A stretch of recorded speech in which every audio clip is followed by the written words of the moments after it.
কাউকে ব্লক না করেই আপনি মেসেঞ্জারে কল বা মেসেজ আসা কিভাবে বন্ধ করবেন।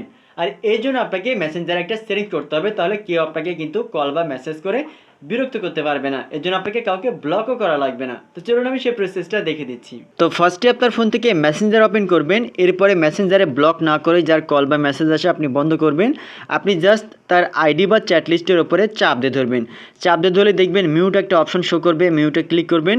এরপরে তিনটে অপশন দেখতে পাবেন। প্রথম অপশন যদি সিলেক্ট করে রাখেন তাহলে সে আপনাকে মেসেজ করতে পারবে না, বাট কল করতে পারবে। আর দ্বিতীয় অপশন সিলেক্ট করে রাখলে সে আপনাকে কল করতে পারবে না, কিন্তু মেসেজ করতে পারবে। আর তৃতীয় অপশন সিলেক্ট করে রাখলে সে আপনাকে কল বা মেসেজ দোনোটার মধ্যে কোনোটাই আপনাকে করতে পারবে না। এরপরে ওকেতে ক্লিক করবেন।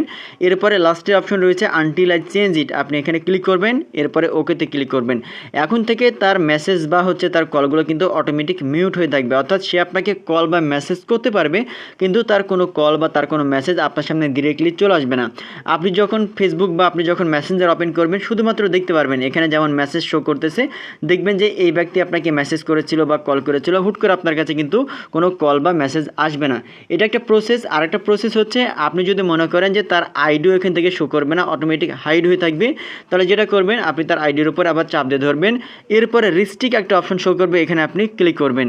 এই অপশানে ক্লিক করা মাত্র কিন্তু তার আইডি অটোমেটিক এখান থেকে হাইড হয়ে যাবে, অর্থাৎ তার কোনো call message A to Z everything সব কিছু হাইড থাকবে, কোনো কিছু আপনার সামনে আর কিন্তু আসবে না। সো এভাবে খুব সহজে কিন্তু আপনি ব্লক না করেও আপনি কারো কল বা মেসেজ আসা বন্ধ করতে পারবেন।